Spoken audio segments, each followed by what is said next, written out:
is better than ever in targeting an audience that listens to what you say.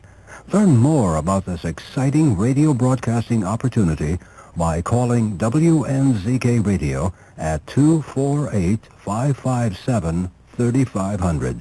Call now. We are WNZK, Dearborn Heights, Detroit, your ethnic superstation at 690 days, 680 nights.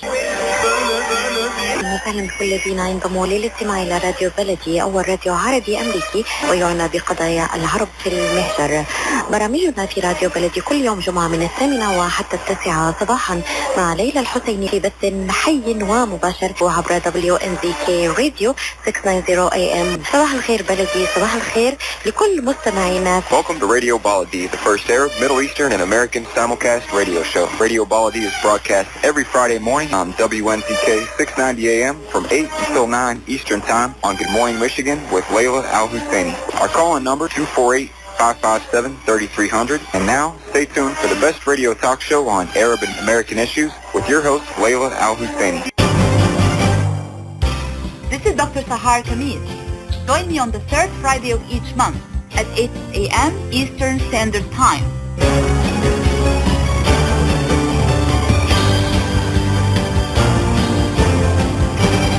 I'll be discussing some of the most important current political, economic, and social issues in my program, The Bridge. On Radio Baladi, on America's Voice of the Arab, WNZK 690 AM and wdmv 700 AM. Good morning, everyone. This is your host, Dr. Sahar Khamis. Welcome to another show on Radio Baladi on U.S. Arab Radio. A number of shocking violent incidents involving police shootings have taken place recently in the U.S., raising many concerns and questions regarding civil liberties, human rights and human rights violations, police impunity, gun control, and many other issues related to racial profiling and human rights in general. My two distinguished guests this morning to discuss this important topic are Mr. James Stowe and Dr. Maha Hilal. Mr. James Stowe is currently serving as the director of the Montgomery County, Maryland Office of Human Rights, which plays a leading role in educating citizens about cultural diversity and also identifying and solving community tensions and eliminating racial discrimination and all other forms of discrimination as it works towards creating a culture of service and a climate of fairness and inclusion. Mr. James Stowe is the fourth director of the Montgomery County Office of Human Rights and is also the historic 52 director of the Montgomery County Office of Human Rights, and the 52 year of his existence, he has been instrumental in developing new programs and initiatives and repositioning the office for success in the 21st century. He serves as the Atlantic Director of the Atlantic Region Representative of the International Association of Official Human Rights and past president of the organization as well. My second distinguished guest this morning, Dr. Maha Hilal, is Executive Director of the National Coalition to Protect Civil Freedoms, an organization dedicated to addressing civil and human rights abuses related to preemptive prosecutions and thought crimes in the war on terror. And she's also adjunct professor at George Mason University, where she teaches classes on Muslims and Muslim American responses to the war on terror. And she's also a consultant on Islamophobia. Welcome to the show. Thank you so much for being with us this morning. Thank you very much. Thank you. I would like to start by asking, what is really going on here? I mean, we are seeing all of this, escalating wave of tensions and violence and killings and shootings, which is really, bombarding us day in and day out. And Director Stowe, I'd like to start by just asking the question now about the whole notion of racial profiling.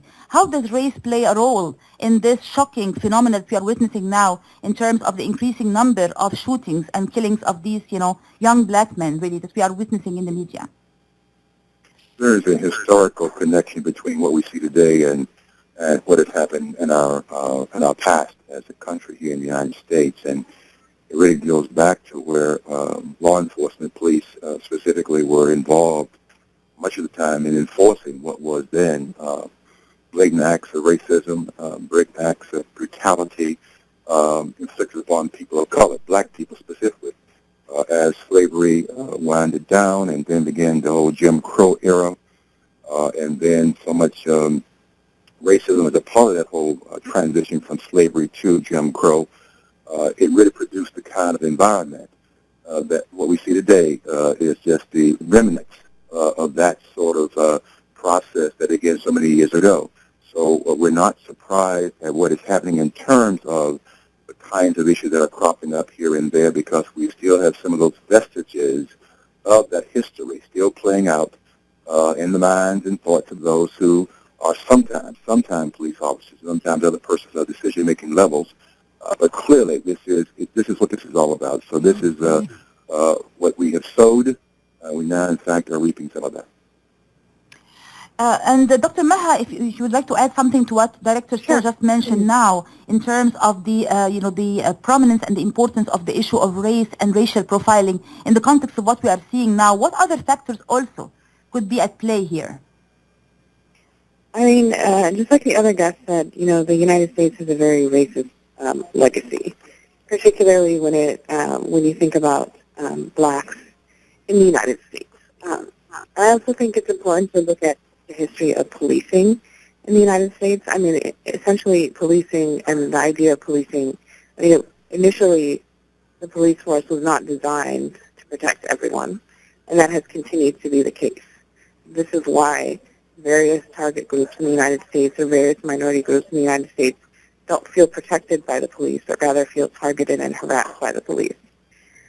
I think that when it comes to what we have seen in the last couple of weeks, I mean, it's clear that we have a problem with race and racial profiling, particularly as it pertains to law enforcement. And, again, this is stemming from the legacy of racism in the United States. And it's, clearly we have a lot of race and racial profiling issues within the police force itself, and it's not being addressed. It's not as if the police officers are taking cultural diversity classes, or it's not as if they're doing any sort of anti-racism training. So this is why it continues to happen. There's a lot of anti-black sentiment in the police force, clearly, which is why, right, we not only see the shootings happening, but also why we see the lack of accountability. Mm-hmm. This is very interesting because we just had an incident ourselves at the University of Maryland where the police was involved with dispersing a crowd in, a graduation party, and there was an investigation report that showed exactly what you're saying in terms of the lack of sufficient cultural diversity training and training on how to deal with certain situations and not to use excessive force or things like, spraying people with, the pepper jack spray or other things that might create some kind of really negative impact unnecessarily. Use of violence or force, or just things that might create damage to certain minority groups, or even racial profiling like you mentioned. A campaign like Black Lives Matter has created this uproar in the media and also created a counter uproar with people who are saying, all lives matter. And obviously there has been tensions between different groups of people expressing different views, different sides. What do you think, Director Stowe, in terms of the whole notion of the campaign like Black Lives Matter and the kind of effect it had, and also the kind of counter effect or the counter impact it had in terms of, All Lives Matter campaign? What is your take on this?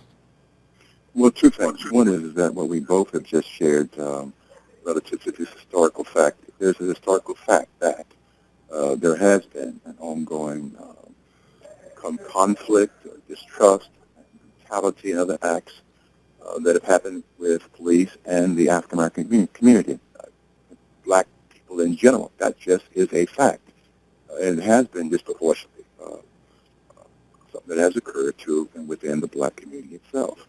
Mm-hmm. There is an ongoing effort, certainly, to improve in many areas. Dallas being one of the areas, Dallas, Texas being one of the areas where there was some ongoing efforts to improve that, but nonetheless, it was still there. So what Black Lives Matter is simply saying is that, for its real opportunity to cure any problem anybody has is the admission that you've got a problem. Mm-hmm. And to certainly, when you in fact fail at doing your job, to admit that. And what Black Lives Matter is suggesting and stating very clearly, not suggesting, stating very clearly, that accept the fact that this is happening. This is a fact. That indeed many, particularly young black men specifically, others in general, are the targets in many instances of some of these acts. of brutality by police. Now, again, it is not the entire Department of Police across this great country of ours. It is a selective few. But at any rate, when it does happen, it is a reminder that the same historical context that we just mentioned is still alive and well, at least in the minds of those who, in fact, commit these acts. And so what people are simply saying is, and these young people, I'm so very proud of them, I should tell you, too, because, again, it is something, for instance, if you really look and listen to what they're saying. It is not the hyperbole. It really is the whole issue of that there are some very succinct, well thought out kinds of issues that they need, that they're asking, and they believe that they are demanding that need to be addressed. And certainly all lives matter. Clearly, this is a situation where violence against anyone is intolerable. It should be unacceptable to all of us. But clearly in these instances, there is a pattern. There is, in fact, documented proof. There is factual evidence that indeed black lives in the past have not mattered. And so therefore, it is a pronouncement that in fact now let's all of us recognize we have a problem. Now, how do we begin to fix this problem? Such then that when every person is encountering a law enforcement interaction, it does not automatically result into some escalation of minimum kinds of issues, and God forbid, escalate to some sort of act of violence against either the officer or the individual that may in fact be encountered by the police. We have got to stop this. Right. It seems that we have a caller online. Can you please give us the caller? All right. So, Dr. Maha Hilal, would you like to actually add something to this discussion about Black Lives Matter and All Lives Matter? What is your take on this particular issue in terms of the framing of the message itself in the media and the kind of reaction and counter-reaction that it actually created? Sure. I mean, I've been extremely impressed by the Black Lives Matter movement, and I think that it's a way of articulating the fact of the matter that black lives and black deaths have not mattered at all, and that there is no accountability, and that this country is not taking seriously the fact that we have a serious problem with anti-blackness. And when you think about the slogan, all lives matter, I mean, the fact of the matter is white lives have always mattered, right? There's accountability when it comes to white people dying or white people being killed. And what Black Lives Matter is also trying to articulate is the fact that there isn't accountability when it comes to black lives or black deaths. So I don't think that there's any comparison, and I think that that's what this movement is designed to articulate, the fact that they haven't mattered, but that they do matter, and they have to matter, and they should matter. And I think there's another, the other parallel is for Blue Lives Matter, and I find that to be especially egregious.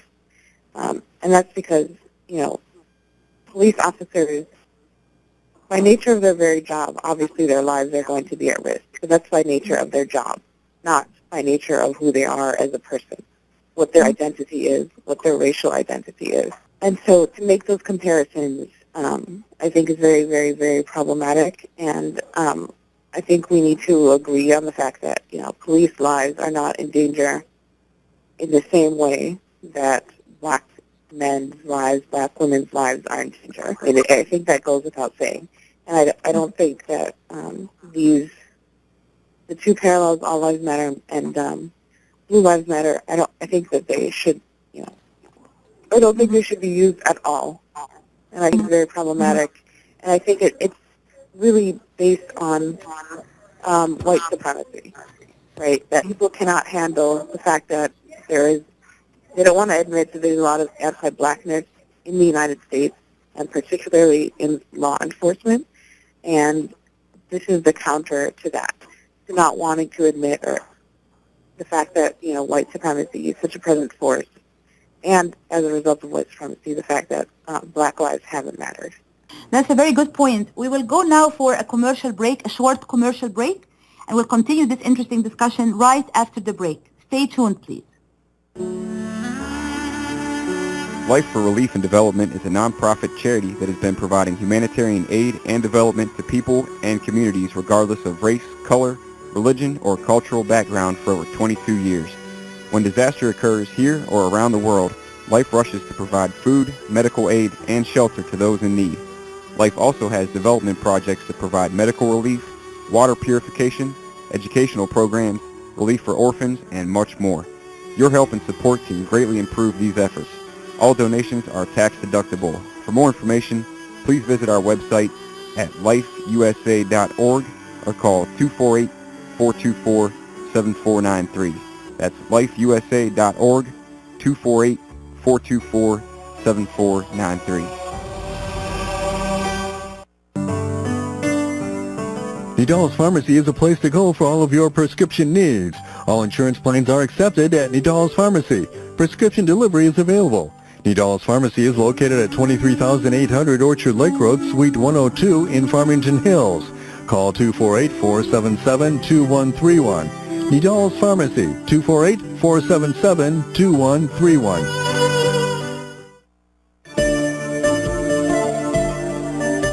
When you're looking for the best in optical care, Dr. Imad Nakash is your doctor to see. With years of experience and thousands of successful procedures performed, you can trust your eyes to Dr. Imad Nakash. See Dr. Imad Nakash and his professional staff for your eye care needs. There's 2 locations to serve you. In Hazel Park, call 248-336-3937. 248-336-3937. In Rochester Hills, call 248-299-3937. That's 248-299-3937. Are you going to start a restaurant or a grocery store soon? Do you need floor plans and designs? Call Naji Abood at 734-744-9796. Do you want to buy kitchen and restaurant equipment at discount prices? Call Naji Abood now, 734-744-9796.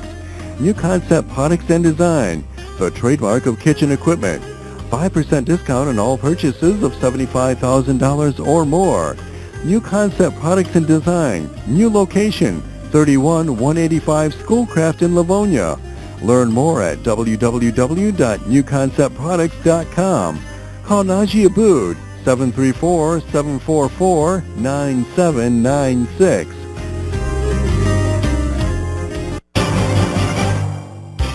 This is Dr. Sahar Khamis. Join me on the third Friday of each month at 8 a.m. Eastern Standard Time.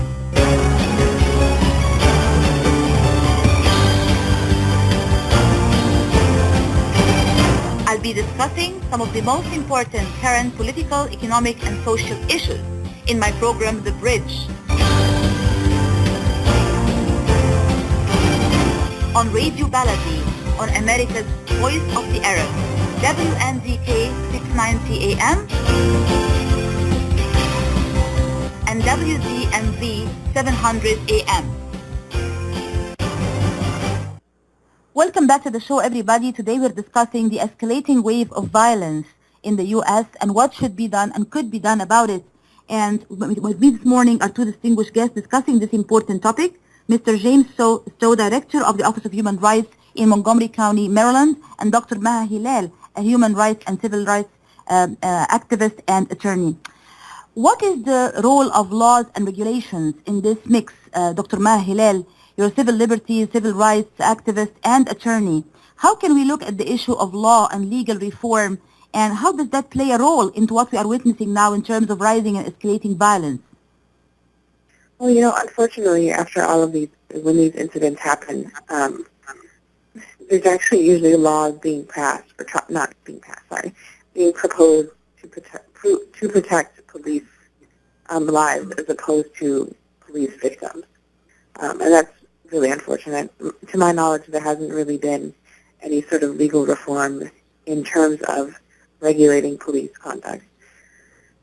What I think should happen is that there should be stronger laws and there should be reform in terms of holding police officers accountable, and in particular, reforms in the ways of investigating these criminal acts and figuring out, what sort of laws and reforms would make it possible for police officers to actually be held accountable. When we talk about, in all of these cases, the reasons that they have been justified is because, police officers presumed or assumed their lives were in imminent danger.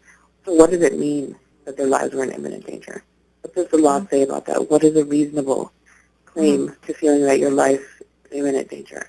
I think that's among the things that have to happen. And aside from actual legal, strict legal reform, I think, police, the policing institution and various police forces around the country to take it upon themselves to do diversity trainings, to do anti-racism trainings, really try to implement mechanisms within that would help to, alleviate or mediate some of the racism and bias that's clearly part of policing in this country.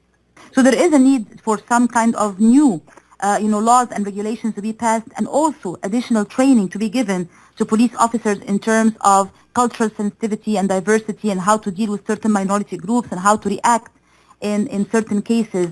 So you do believe that there is a need for some kind of legal reform, correct? Yeah, and I think that, I'm hesitant to use the phrase cultural sensitivity. I don't think this is an issue of cultural sensitivity. I mean, there's nothing that you need to know about when you pull over, someone on the road. There's really nothing to know about that to not shoot them. I mean, there's nothing culturally sensitive that you need to know about the fact that they're sitting in their car, waiting for the police officer and not actually committing any act of misconduct for you not to shoot them and kill them. So I think what really needs to be done, and I'm the one who said cultural diversity, but I take that back. I think what needs to really be done is have extensive and intensive anti-racism training. And that these sort of trainings would be buttressed by some legal reform that really serves to hold police officers accountable for misconduct. And Director Stowe, would you like to add something to what Dr. Maha Hilal was just saying right now in terms of the need for legal reform? Well, I'm less enthusiastic about adding any additional laws or legislation that might lead to laws, because that has not always been a forum for which black people in particular, people of color in general, have actually been beneficiaries of the law. So I'm not really advocating that. This really goes back to, again, this whole idea and concept, it seems to me, that what needs to be in place, and I'll agree with that, I guess, that training is really needed. And unfortunately, I disagree a little bit with what was said earlier, because I don't think that every time that someone does approach a car in small-town America, that they do know about who they're stopping, but more importantly, what that interaction might be about, how to do it effectively. That's one of my ongoing concerns, is that most police departments are not the ones that have 2 or 3, 4, sometimes 1,000 officers or people who work within that department. Sometimes it's departments of 1 and 2 people. We only hear about the ones for which we have ideas that people have a cell phone or some sort of recording device is able to capture. And just think about it, had we not had that same situation occur in St. Vincent, Minnesota, we would not know about anything that happened in that stop. So it comes down to, again, this idea that we have got to get to a point where training is required for law enforcement. That is taken seriously as you would if you were actually getting trained for your use of your weapon, as an example. That is a real rigorous kind of installment for the officer to learn in his or her life process. They truly are given some sort of accountability for being able then to not only learn this information, but also be able to practice it as well. I think only when we get it that much part of what they do, about the whole code blue piece, other to detect and to serve, ought to also be able to learn who you're serving. And when that's finally happens, we have a legitimate opportunity then to lessen these kinds of incidents that may be occurring. But until that happens, no matter what laws you have, this, that, and the other, dealing with the cases you may well know here in Maryland, and often we're involved in that issue involving Freddie Gray. Thus far, there have been 3 trials this time. I think I've got that study accurate. There have been 2 acquittals and 1 person being retried. So the law is not really a solution, I don't think, in this instance. Right. We will go to a commercial break right now, and we're going to be again back to this interesting and important conversation right after the break. Stay tuned, please. Ziyad brand. Quality products from our family to yours.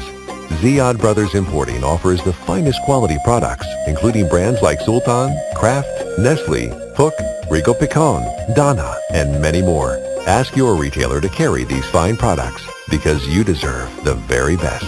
For more information, visit our website at www.ziyad.com. That's www.ziyad.com.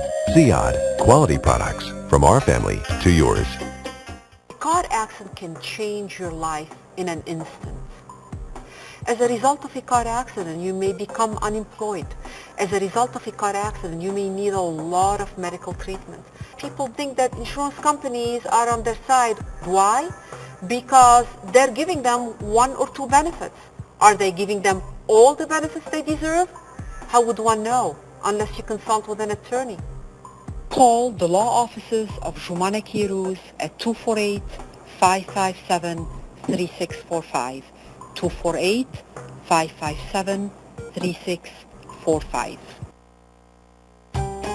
It's never too early to get your child on the right track.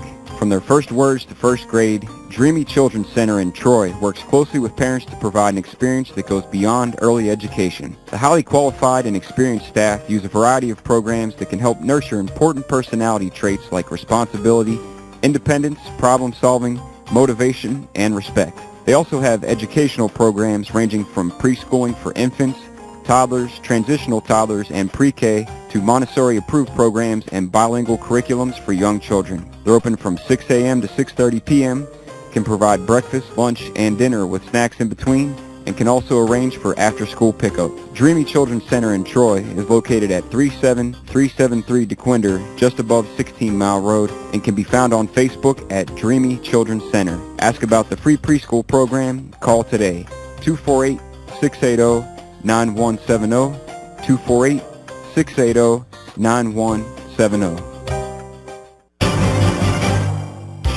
This is Dr. Sahar Khamis. Join me on the third Friday of each month at 8 a.m. Eastern Standard Time.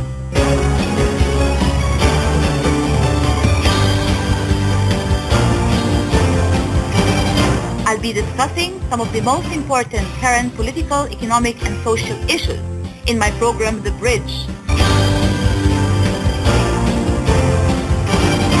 On Radio Baladi, on America's Voice of the Arabs, WNZK 690 AM and wdmv 700 AM. Welcome back to the show, everybody. This is your host, Sahar Khamis, and today we are talking about the escalating wave of violence in the U.S. and what could and should be done about it. With me this morning are two distinguished guests discussing this important topic. Mr. James O, Director of the Office of Human Rights in Montgomery County, Maryland, and Dr. Maha Hilal, a civil liberties and civil rights activist and attorney.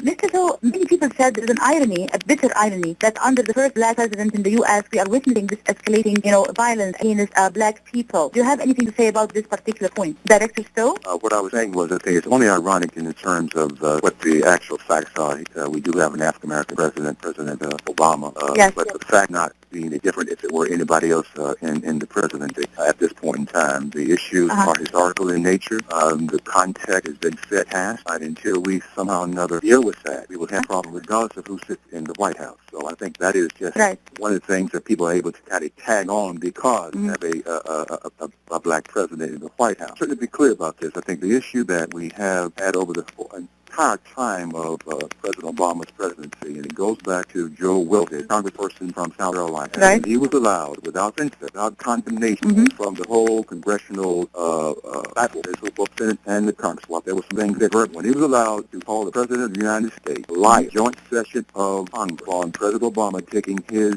initial, I think, appearance before the joint session of Congress, if I'm not mistaken. When that was allowed to happen, that then made it okay all across the nation to really do things that have been disrespectful, that have been blatant, and it's just shameful. It's shameful. And so I think that then gave a real rise to a great deal of bold sort of voice on behalf of persons and initiatives and so forth to say what they wanted to say. Those circumstances they say it in. I think that's really what we're talking about. And so I think people became emboldened by that situation. And I really believe, my heart of hearts, that's when this whole thing began to resurface. It's always been there. It's always been there. But I think that gave rise to it. It's okay. It's okay to make those kinds of statements about a person, the President of the United States. Are you kidding me? It was shameful. It was shameful.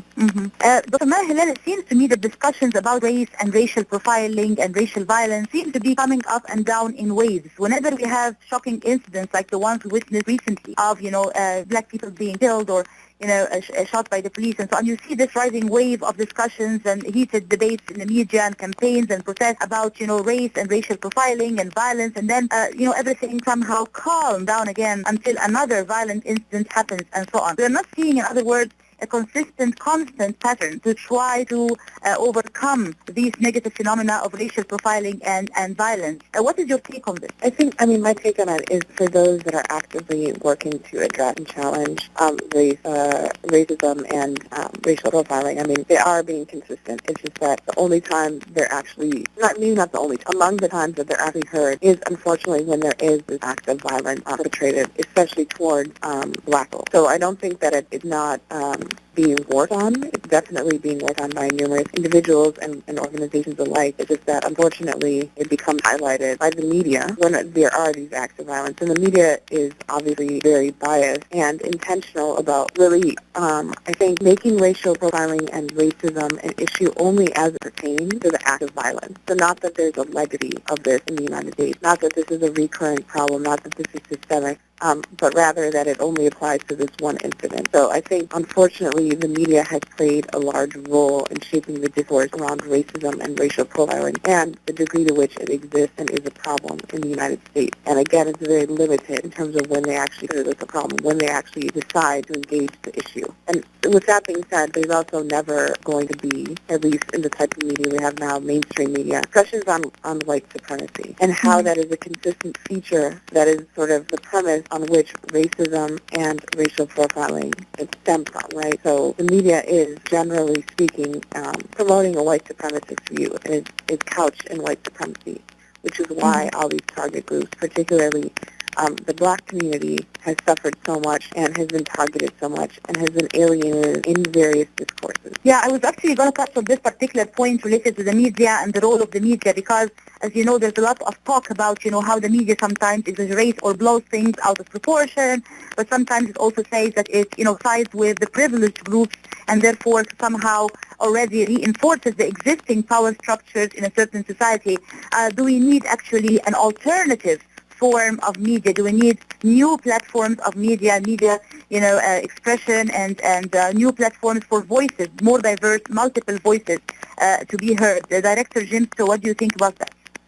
Well, let's be clear. Media is a business, and the extravagant, blown out of proportion, the huge headlines and so forth, that's what they do. That's their business.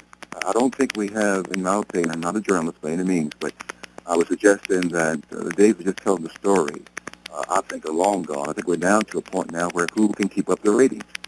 So I think that these situations, as awful as they are, and why we tend to kind of focus on them when they happen, the big events, and as my colleague has said, is that during the course of a given day in the United States of America, there are a number of things going on, but guess what?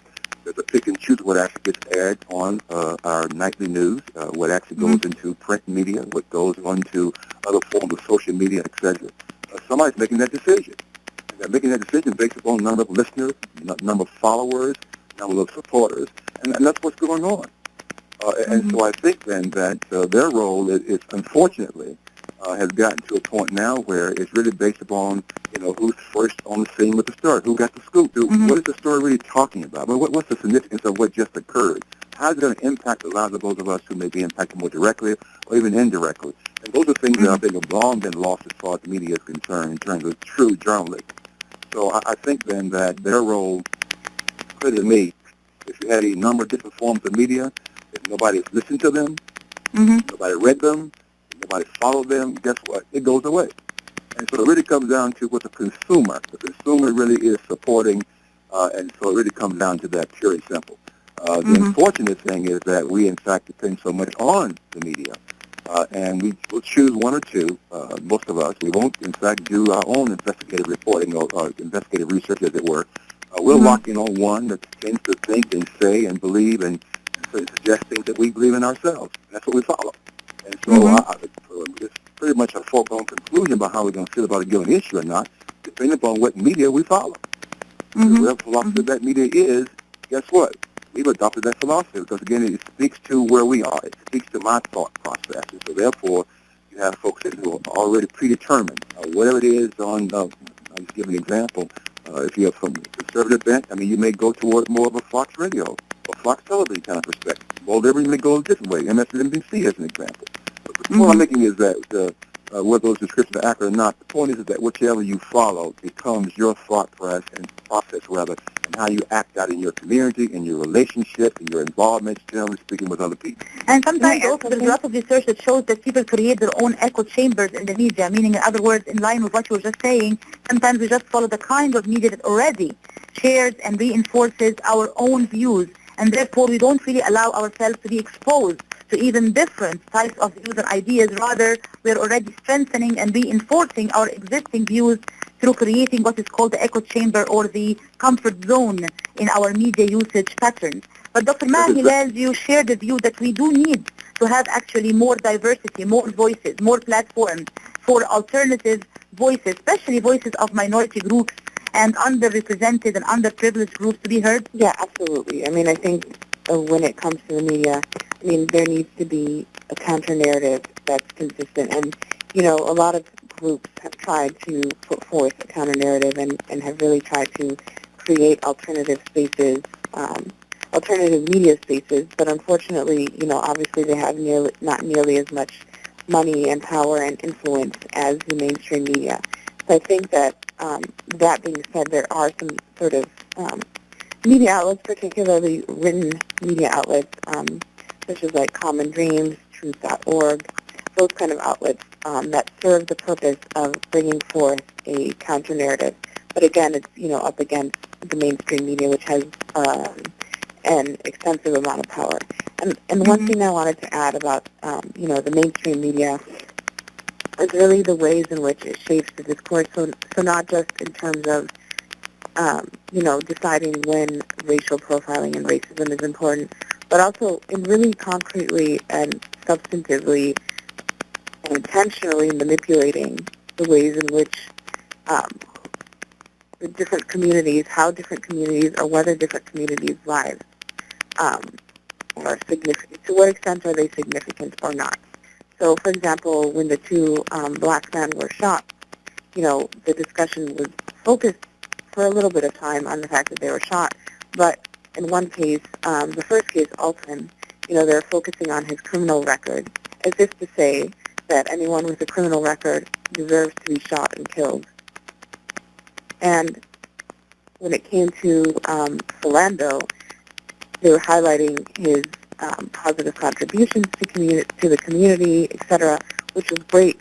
But then there was this juxtaposition between the two shootings, and then again, it was as if to say that, you know, there's a good black person and there's, you know, a bad black person, and the bad black person is not. It may be more justified that he was shot than it was for the good person. But these existing dichotomies that the media was trying to put forth are very, very, very problematic, because at the end of the day, neither of them deserved to be shot and killed by the police officers.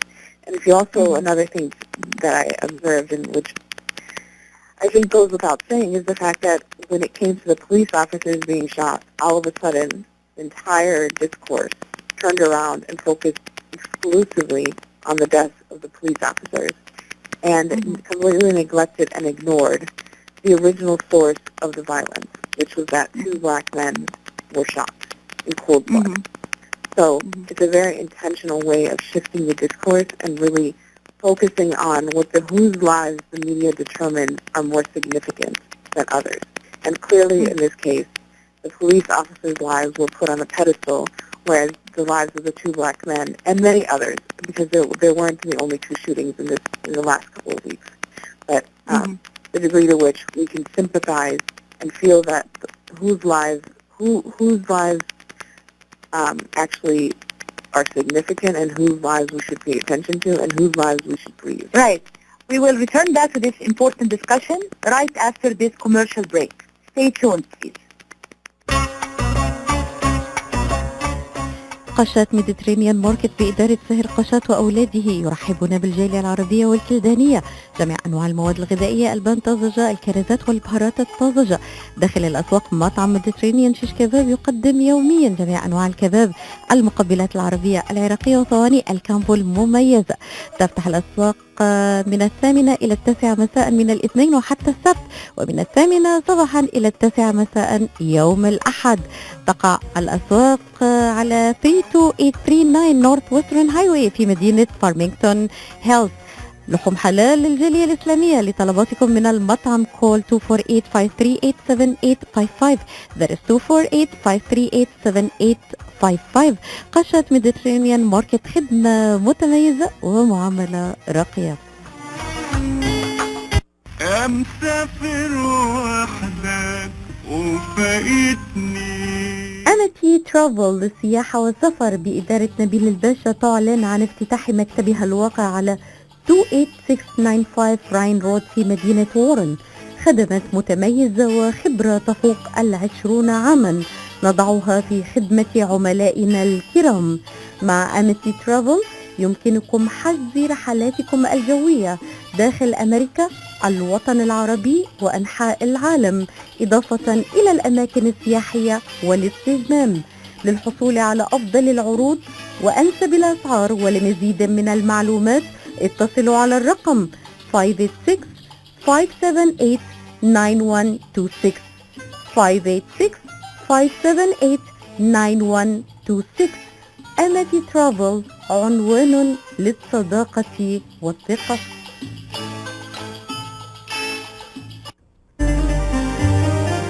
أسواق زمزم الواقع على 24065 أورشاد ليك في مدينة فارمينغتون هيلز ترحب بالجالية العربية والكلدانية. تنزيلات كبيرة على عموم المواد الغذائية في يوم الأربعاء من كل أسبوع. لا تنسوا فريش كاري اوت، جميع انواع المعجنات، وايضا صواني الكمبو المشكله والصمون الحار. لحوم حلال الجاليه العربيه والاسلاميه الملحمه باداره قصاب الجاليه المعروف سلوان جربوع. زوروهم على 24065 اورشاد ليك في مدينه فارمينغتون هيلز، او اتصلوا بهم على 248-476-0300. اسواق زمزم للمذاق عنوان لجميع طلباتكم، اتصلوا على 248-476-0300. اسواق زمزم للمعامله الراقية وكرم الضيافة عنوان.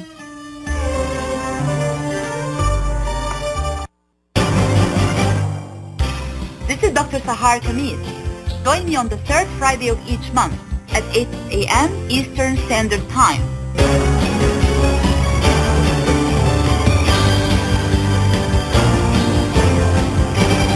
I'll be discussing some of the most important current political, economic, and social issues in my program, The Bridge. On Radio Baladi, on America's Voice of the Arab, WNZK 690 AM and wdmv 700 AM.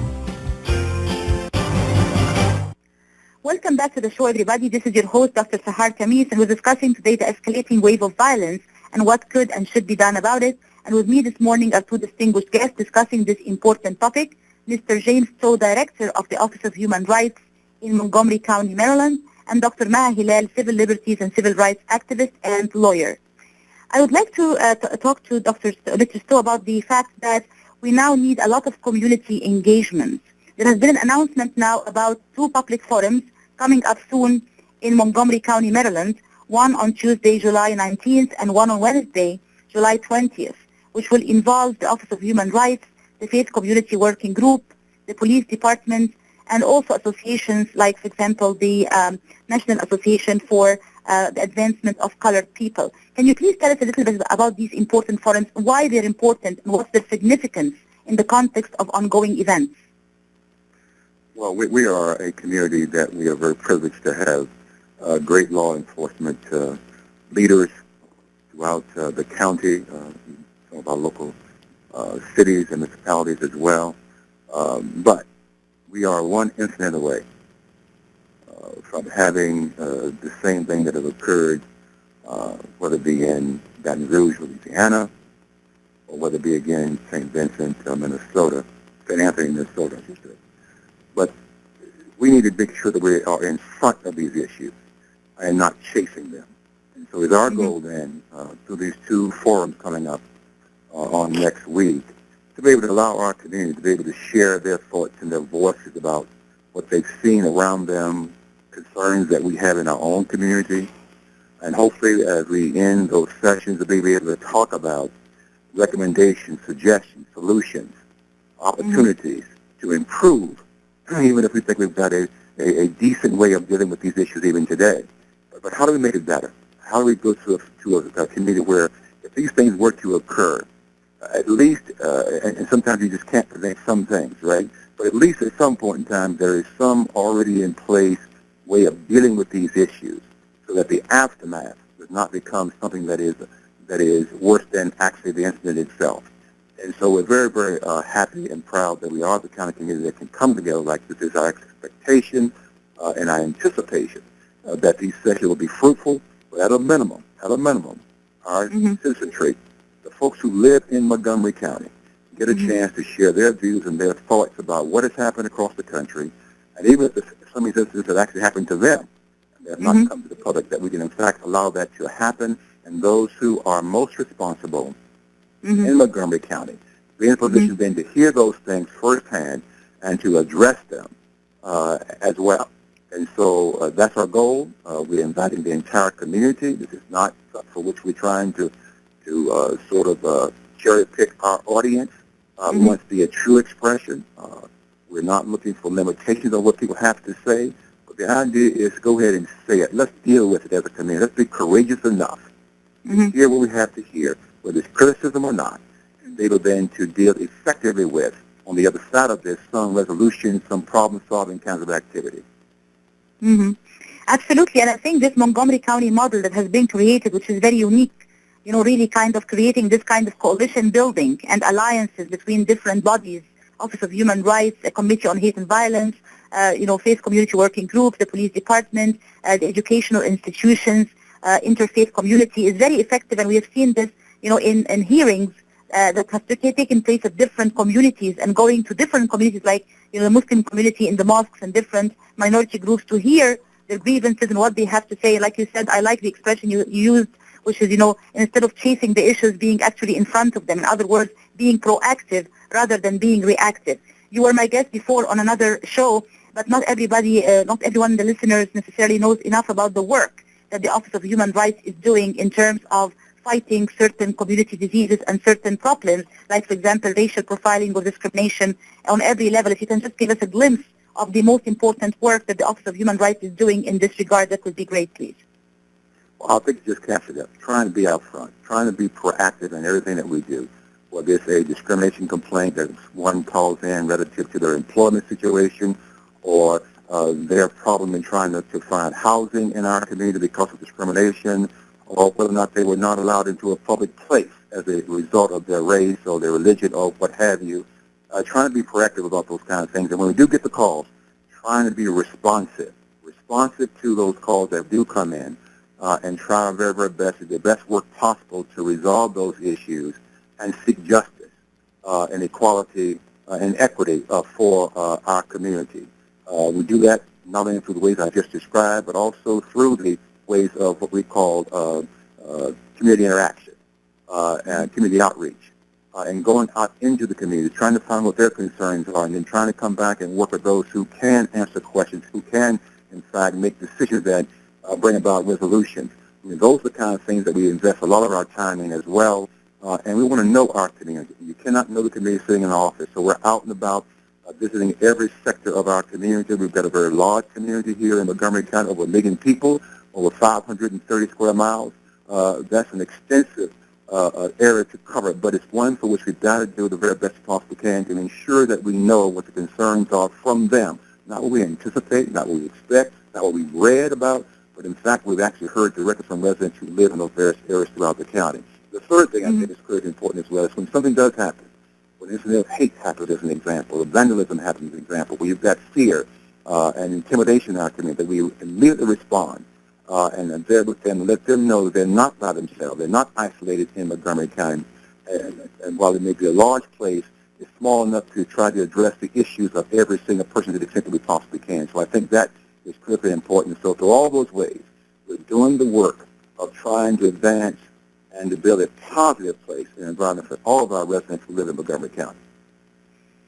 Absolutely. And I think the importance of listening to people and making them talk and speak in their own voice and put their grievances out there and talk about their concerns is extremely important, and also going to them rather than waiting for them to come to us. I think this is a very important approach, and indeed we thank the Office of Human Rights that I'm very proudly serving on as a commissioner under your leadership, Director Stowe, for the great work that the Office of Human Rights in Montgomery County is doing in that regard.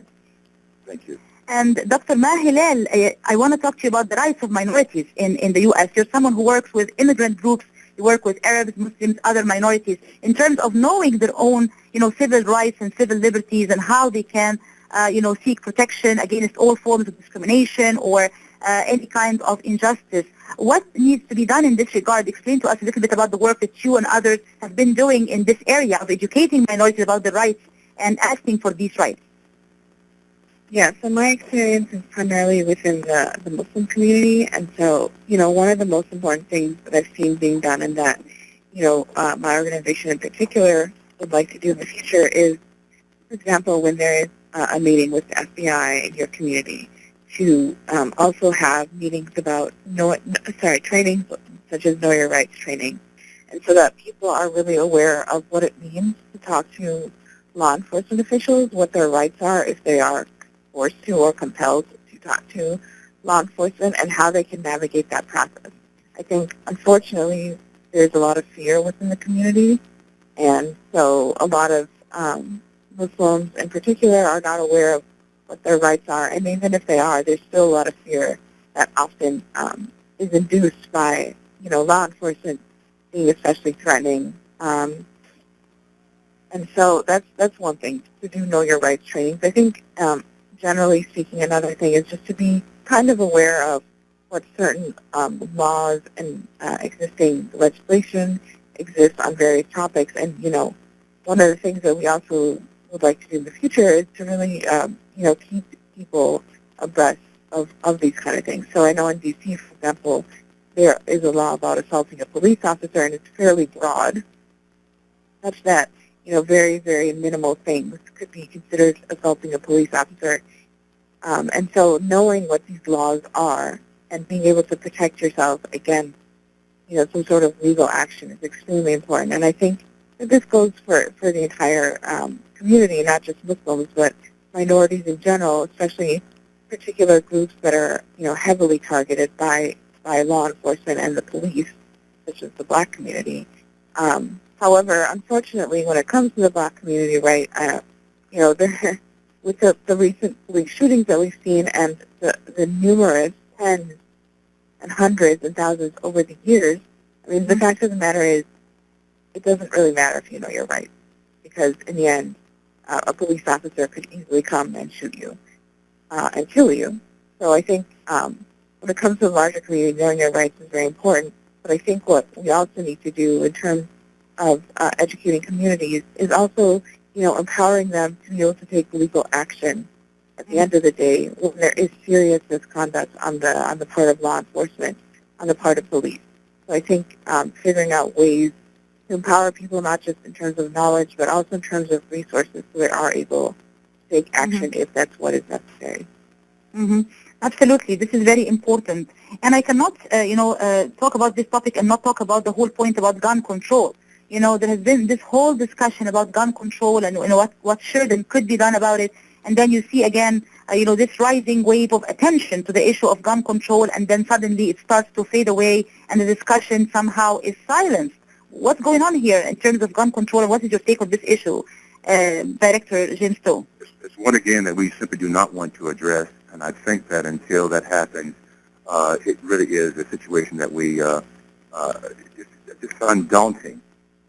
Because, again, the guns are there, the guns are easily accessible. And let me just say this real quickly, too, as well as that's concerned, as far as that's concerned, rather.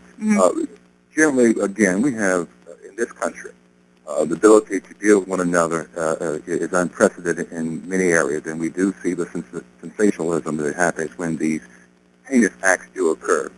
But every single day, good things are happening out there with police and with communities. And so I want to make real clear that before we end the broadcast this morning, that there is, in fact, this positive relationship that does exist. The historical pieces that we mentioned earlier in the program, they are fact. They're just there, and will always be something we've got to contend with. But until we deal with these kinds of issues, and these are issues for which are at the very core of how we exist as a country, gun violence has got to stop. I was talking to a colleague very recently, a day ago, who's from Chicago, and by this time in July, over 2,000 shootings have taken place in that city. And her facts, not mine, are about 700 of those 2,000 shootings resulted in loss of life. Hadn't heard a thing about it. Hadn't heard a thing about it. Not on the front page anywhere. And that kind of thing is happening in many urban cities across America. We're not hearing about that. And so what I'm saying is that this issue that you're talking about goes well beyond what we're saying relative to these most recent shootings that took place between police and others. And by the way, they're not happening between police and others. They're happening between people and people. And so this issue of gun violence goes well beyond all of that and engulfs the whole thing. But again, as long as guns are huge business in this country, I just really don't think there's courage, at least right now, within our congressional chambers to do anything about it, to be quite honest. Yes, I'm afraid we're running out of time, so we'll have to end this interesting and important conversation. I would like to thank my guests, Mr. James Stowe, Director of the Office of Human Rights in Montgomery County, Maryland, and Dr. Maha Hilal, Civil Rights Attorney, for your presence with us and for all the great work you are doing. Thank you so much for being with us this morning. Thank you. Thank you, and thanks to all our listeners also. This is Dr. Sahar Khamis. Thank you so much, and have a great day. Goodbye. The views expressed on the preceding program may not necessarily be those of the owner or management of WNZK. WNZK has available a few good hours of airtime for a few good programs to serve their communities. Radio is better than ever in targeting an audience that listens to what you say.